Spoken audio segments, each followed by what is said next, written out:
Sometimes my answer is, how are you supposed to know? Because a lot of the times the spelling doesn't tell us something. For example, we're going to talk today about the y that is in words. For example, popular, right? A lot of people forget that y. And how are they supposed to know? Because there's like this secret y in there, and sometimes it's there and sometimes it's not in words that have the oo sound, and it could be different spellings too. So how are you supposed to know? And this all came up because lately it just turned a new year, and somebody was gonna say Happy New, and they stopped mid-sentence because they didn't know. They realized that, like, oh yeah, sometimes I make this mistake, but that word new is incredibly common. We probably use it every day. So it's really important that you know how to say it correctly. And there's other words too, like when you see them, both of these words, well, I should say neither of these words has the letter Y in it, but one of them we say with a y, you're, poor and pure, right? Which one is which? Some people don't know and they get confused. So it's not your fault. Again, how are you supposed to know? And then we've got this other mistake that sometimes happens where people are maybe overcorrecting. They know that the y is sometimes there, so they put it in places where it doesn't need to be, right? They insert it where it shouldn't be real, right? Or it shouldn't be blue, but maybe because of their first language, right? Maybe they have certain combinations or certain vowels that have this little y kind of attached to it, right? Or they just don't know. But we're going to knock out these most important words today because they are very high frequency. So for example, if you're watching this video, you're probably at least, intermediate, maybe upper intermediate. But all the words on this list are going to be below B2 level. So they're words you're probably already using, but you've got these fossilized errors, right? You don't know that there should be a y in all of these words, right? So let's look at why that is today and the patterns that go along with it.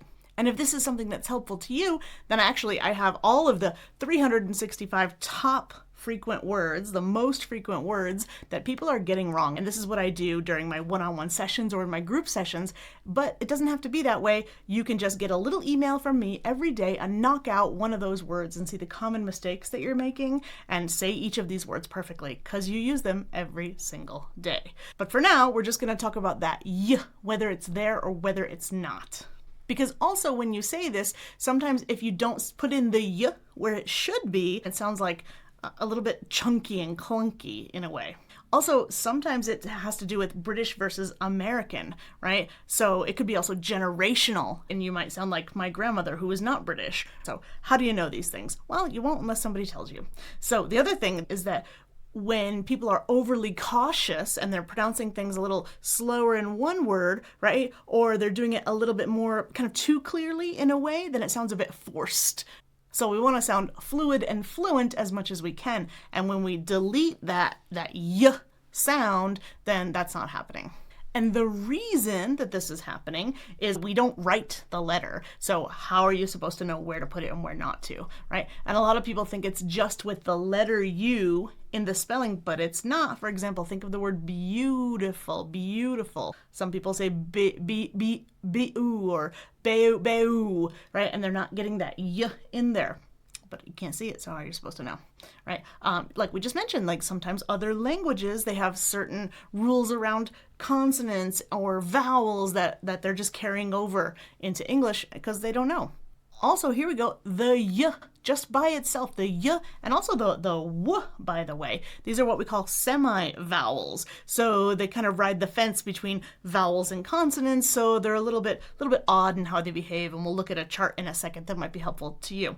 And we actually use these sounds to glide anyway. So if we have two sounds, for example, y, you might hear a little y in there, right? And that's because we use it to glide. And if you've ever tried to look this up in the dictionary, some people will find that there's a letter J written in the notation, right? Instead of a Y, and they're like, well, what's the difference? That can be confusing. In fact, as I was making this video, I had started to make it a while ago, and I was copy pasting into my script or into my notes the IPA from the dictionary, and it had that J in it. Well, guess what? In the meantime, the dictionary made an update and they changed those J letters to Ys. So even like a few months later, I had to go back and change out what I already had. So number one, dictionaries change. Number two, it depends on which dictionary you're using. And then also, not that it's necessarily wrong, but again, how are you supposed to know? Is there even a difference between a letter J and a Y? I have a whole other video on that. So I can see why it's confusing. And if you were taught English by a non-native speaker, then it totally makes sense that they might not have known these things either. So now's the time we're going to fix all this, because there are actually certain combinations that if you know them, you can say, oh, okay, that's going to most likely give me a Y sound. And I have to put that Y in there, right? Rather than saying popular, right? Why is that? Oh, that's because of the P, right? Then with an oo, p, and oo together, I'm going to get a Y, popular, right? If there's a P or a B or a M or a F or a V, right? And then you have the oo after that, any of those combinations, go ahead and add a Y. It's not 100% foolproof, but it's like 99% foolproof, so you might as well make that your default. All right, I'll give you some examples here. Popular. I need that computer. I don't want to hear computer, right? Beautiful, like we said. Now this one depends if it's the verb or the noun. It could be abuse or it could be abuse. You can hear the difference there. That's a whole other thing that we're going to talk about, is the verbs versus the nouns and when are they voiced versus unvoiced, right? Not music, but music. Why? It's one of those combinations. Same thing, museum. How many times do I hear museum? Community. Also with the F's, right? Not foo, but not the Foo Fighters, but it's few. Confusing, not confusing, right? View, previous. These are all combinations that you say, oh, 1, 2, 3, 4, 5. Boom, there are 5 combinations there, which I say, okay, if I can remember those, I'm going to be right more often. Because think about it, why is it these combinations? We're going to look at a little chart of consonants in a second, but if we think about it, right, P, B, M, F, V, all of those are happening in the front of your mouth, and then I'm going to connect it with this oo sound. Think of what your tongue is doing. It's going where? In the back. Ooh, ooh, ooh. So you've got something in the front, something in the back. Where's the y? You can feel that that's just kind of on the way. It's a pit stop there. And what do we do to sound more natural? We do the thing that's easiest. So you can see why, that's where it's most likely going to be my combinations, right? So if you've never seen something like this before, it's an IPA consonant chart, International Phonetic Alphabet consonant chart, and I've taken out all the other letters in all the other languages, and we're just going to focus on the American sounds here, or the English sounds, right? And if you don't know this chart, if you look along the top right here, right, this goes from the front of the mouth, bilabial, 2 lips, bilabial, all the way to the glottis in the back, right? So they're lined up in that order, right? And what do we have here? Let's zoom in a little bit, right? Let's zoom in. Bilabial. What did we say? P, B. We said the M as well, right? The only difference is that it's going in your nose. It's a nasal sound. We have labiodental, right? F, f, v, v. Of course, if you're articulating it wrong to begin with, that's going to be a problem, but it should be teeth and bottom lip. F, f, v, v. Again, front of the mouth.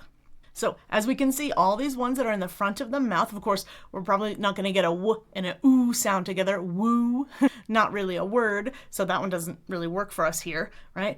So if we look at this chart, we can say, anything on this side where it's front of the mouth, the more likely it is when I combine it with oo, I'm going to get a y because it's passing through that middle area.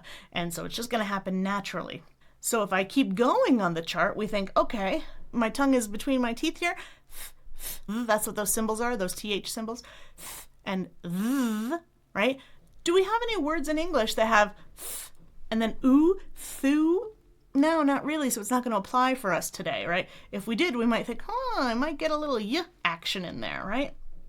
Moving on to the chart, right? Alveolar is like, right where that bump is, the ridge behind your teeth. That's where we articulate these other sounds, right? So something weird's going to happen with those. We're moving back, the less likely it is or less predictable we're going to have that y in here, right? There's a couple words like value, right, that do have it, but for the most part they don't. After an L, you're not going to get a y if there's an oo next to it, right? Or R's, or happy what year? Happy new or new. In fact, both are acceptable, right? But like we said, one might just sound a little more British, or you might sound a little old-fashioned when you say it. So you'll find them right in the dictionary still, but it's maybe not what the majority is saying. Now, here's where we get to some interesting things. Look at these guys up here.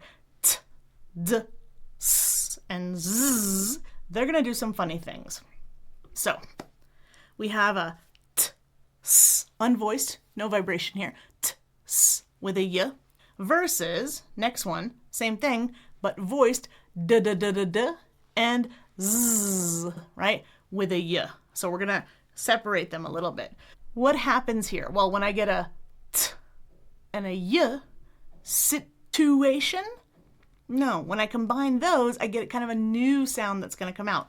Ch, as in chocolate. Situation. Situation. Why? That combination. Why? Because of where I'm making these things in the mouth and what's easiest for my mouth to do over time. It could just be a function of time as well. For example, it used to be issue, s-y. Nowadays, only my grandma's going to say issue, right? Or it just sounds very British to me. And instead, it sounds more like this.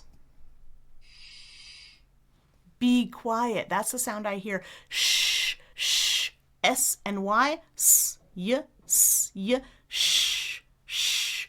Issue is what we hear most of the time. So it's kind of a new combination that's come up because it's easier. And if we look at the same thing, right, we've got and y. After a while, it becomes j, as in juice. I don't say education, I say education, like the edge of the desk or the edge of a knife. Education. What about if there's a Z sound there? Z. It's also voiced Z, and y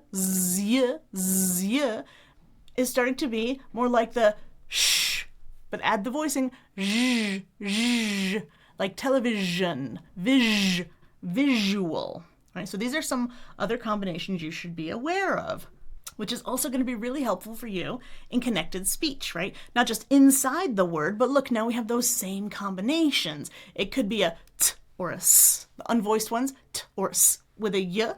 That's going to give me that ch or that sh, as in be quiet. For example, common combinations, right? These are just examples. I'm sure you can think of a lot more. I don't say what you, I can, but a lot of us are going to say ch right there, right? Ch. What you told me was really insulting, for example. Another one, don't you, perfectly fine, but a lot of people are going to say don't you think so? Right? So it's a way to sound a little bit more casual. It's a way to sound a little more natural, more fluid, more fluent. Another thing, here's that S with the y. Shh. The sheer. That's why we hear it that way, right? Miss you. I miss you very much. I miss you. Sounds a little bit formal, right? And nothing wrong with saying it, but just be aware of your choices, right? And be a little bit more aware of what's going on inside of your mouth, the articulation, so you can have more control. Take the voiced version of those same things that we just talked about, right? And when we get this combination of d and y, we end up with j, as in juice, right? Did j. A lot of people do know this one. Did j, right? Did you eat yet? Jeet yet? That's a really common one, right? If you can't hear it, you're probably not saying it, or you have to kind of learn it specifically. But there's a pattern here, actually, right? Would you like to go with me? That's what it's going to sound like. Now, I've got the zzz, zzz. I know that's an S. I know it's a letter S, but it's going to sound like a Z sound. It's a final S, and most of the time they are voiced. So this is a really common combination. Was your dad there? Was television, was your dad there? Because you, je, like the French, je m'appelle, right? Television, because you told me so. Je. That's the combinations we're going to end up with. And another thing, let's say now you're mastering these combinations, right? You're getting these new ones in, you're working them into conversation. You can get even more kind of unexpected benefits from learning these things and applying them. For example, I don't know if you ever get this, like a little squint, a little leaning in when somebody's trying to guess. Maybe they cock their head to the side. Drives me crazy in Spanish. When I'm speaking in Spanish or in French and I get that little thing there, right? It's because they just need a little processing time, right? Well, get rid of that, right? By having all this extra information. Next, you don't need to be fast to be fluent, right? A lot of people think, oh, I have to speak faster and I'm going to sound better. But a lot of people are speaking faster, but they're covering their mistakes, right? And that's not what really fluency is about. Fluency is about being more accurate and having more control and the confidence to sound really fluent, right? That's what fluency really is. Next one, right? This is, like we said, this is a natural movement. In certain combinations, your tongue is going to do this anyways. So we want to let it happen, right? And we want to feel good about it. But when we over enunciate and over pronounce, right, it sounds like we're holding back a little bit or we're very unsure about ourselves. So we can also stop doing that by figuring out this whole list of words. Next, like we said, if you start hearing this, then your listening comprehension is going to get better, right? You're going to hear which one is somebody saying. Are they saying because z, or are they saying because you? If we can hear those things, then we are more likely to say those because our brain is like, yeah, that's cool, that's acceptable, right? People do that. So listening comprehension is going to get better. You're going to have more flexibility. You can decide how formal or how casual you want to be with certain groups of people, and it's going to just be more and more natural for you. A lot of mistakes are made with clients of mine because they learned English in school, right? They learned lists of words. They learned things the wrong way. They have these fossilized errors from years ago, right? And mostly they learned through reading, right? Not enough conversation. We know that, not enough correction in their pronunciation. So we need to stop thinking about the spelling so much and start thinking about how something actually sounds. And all of these skills are going to transfer, right? So today we're just talking about the y or no y when there's an oo sound, right? That's one little skill, but all of these things transfer to other things in accent and pronunciation too. So that's an extra benefit.